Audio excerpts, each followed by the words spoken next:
জনগণের কথাই তো সে শোনে, কার কথা শুনবি? জনগণ ছাড়া তার কি আছে? জনগণের কথা সরকার 100% কোনো সরকারই শোনে না। সরকার নিজের ব্যক্তিগতভাবে তো আর সরকার চলতে পারে না, জনগণ যা কয় তাই।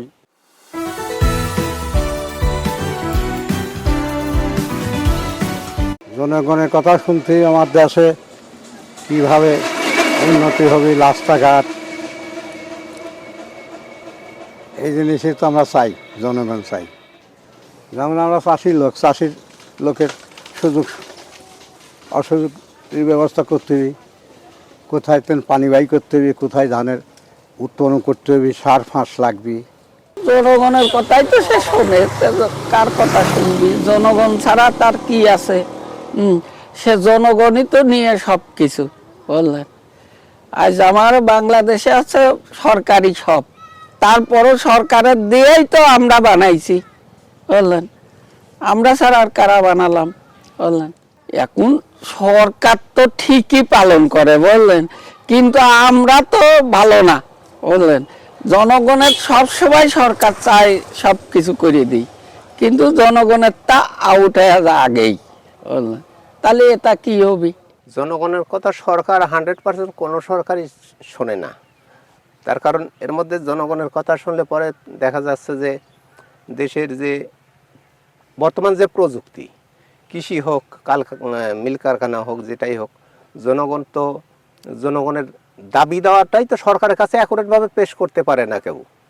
এবং জনগণের এই সরকারের কাছে উপস্থাপন করার প্রতিনিধিও তো এই কৃষক পর্যায়ে, মাঠ পর্যায়ে পায় না, যার ফলে দেখা যাচ্ছে জনগণ যে দাবিগুলো বলবে সেগুলো দেখা যাচ্ছে সরকারের কাছে হয়তো পৌঁছায়ও না, এমনও আছে। কেন শোনে না? তার কারণ আমরা যার মাধ্যমে কথা বলি বা তারা তো কতজন পৌঁছায়, কতজন পৌঁছায় না, আমার এই জনগণের কথা তারা কেয়ারই করে না, গ্রাহ্যই করে না।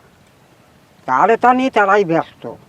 তা জনগণের কি বুঝাবি আর কি বলবি? জনগণের কথা তো শুনবে না, শোনে জনগণ যা কয় সরকার তা শুনবে না। এই জন্যে সরকার বাতিল। এই সরকার উন্নয়ন করছে ভালো, পদ্মা সেতু, অমুক সেতু ভালো করছে। কৃষিদের ধরো কাজের দরকার, সার এখন পাওয়া যাচ্ছে না, দাম বেশি, ফসলাদি দেখা যাচ্ছে ধান টান এর দাম পাবি, দামটা পাচ্ছে না, সরকার নাই, এর কারণে দামটা হচ্ছে না। আর বছর যে দাম ছিল এবার সেই ফসলের দাম নাই, এখন সার পাচ্ছে না, মানুষ ধান লাগাবি তার উন্নয়ন কৃষি হবে। এই ফসল না হলে কি উন্নয়ন হয়? সরকার যতই কোক আর জনগণ যাই কোক, এই জনগণের দিয়েই সরকার হবে। এই জনগণ ফসল আদি জন্মাবে, এর জন্যে ফসল আদি ভালো হলে দাম ভালো পালি, যেমন পাটের দাম এবার ভালো পাইছে, এসব যদি দাম পায় সরকারের উন্নয়ন হবে, জনগণের উন্নয়ন হবে। জনগণ যেটা বলবে সেইটাই শুনবে সরকার। সরকার নিজের ব্যক্তিগতভাবে তো আর সরকার চলতে পারে না, জনগণ যা কয় তাই। কম বেশি হয়তো একটু ভালো হয়ে একটু খারাপ হইলে। সরকার জনগণের কথা শোনে না, আবার শোনে মানে যেমন দেখা যাচ্ছে জনগণ সাধারণ হচ্ছে গা, মানে ছোট, মানে যেমন আমাদের বলছে, আমি কৃষক, ছোট কৃষক, আমার কথা সরকার কিন্তু মাইন্ড করবে না, মানে ধরবে না। আর আমার সাইডে উদ্যোগ যারা আছে তাদের কথা বললে পরে হয়তো দেখা যাচ্ছে সরকার শুনবে। এই জন্যই তারা আবার হয়তো উপরাঙ্কে যারা আছে তাদের কথা বললে পরে শুনবে বেধায়। আমি বলতে চাচ্ছি যে আমাদের কথা সরকার শোনে না, আমরা যাই বলি আর না বলি সরকার শুনবি না, শুনবি হচ্ছে গা উপরাঙ্কের লোকের কথা, মানে যারা সরকারি চাকরি বাকরি করতেছে তাদের কথা হয়তো সরকার শুনবে। তারাই দেখা যাচ্ছে আপনার ভালো মন্দ যাই বলুক না বলুক, ওইটা কিন্তু সরকার বাস্তব মনে করে।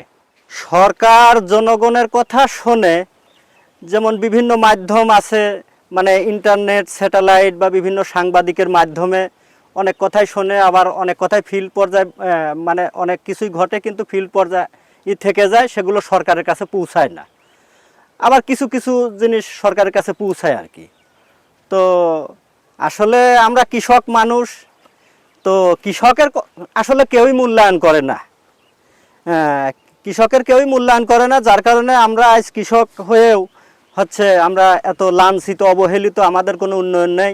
পৃথিবীর উন্নয়নশীল যত দেশ আছে কৃষকরা অনেক উন্নত, তারা প্রযুক্তিতে অনেক দূর আগায় গেছে, এজন্য তারা অনেক উন্নত, কিন্তু আমাদের বাংলাদেশে সেরকম কোনো ব্যবস্থা নেই, যার কারণে আমরা আজকে আমাদের মানে কোনো মূল্যায়ন নেই আর কি। আমরা ধরেন কৃষক মানুষ, ঠিক আছে, আমরা খেতে কর্ম কাজ করে খাই, ঠিক আছে। তারপরে মনে করেন আমাদের যে গ্রামের নেতাকর্মী আছে তারা যদি হচ্ছে সরকারের ইয়েতে কথা বলে, সেই হিসাবে যদি সরকার কাজ করে তাতে ভালো।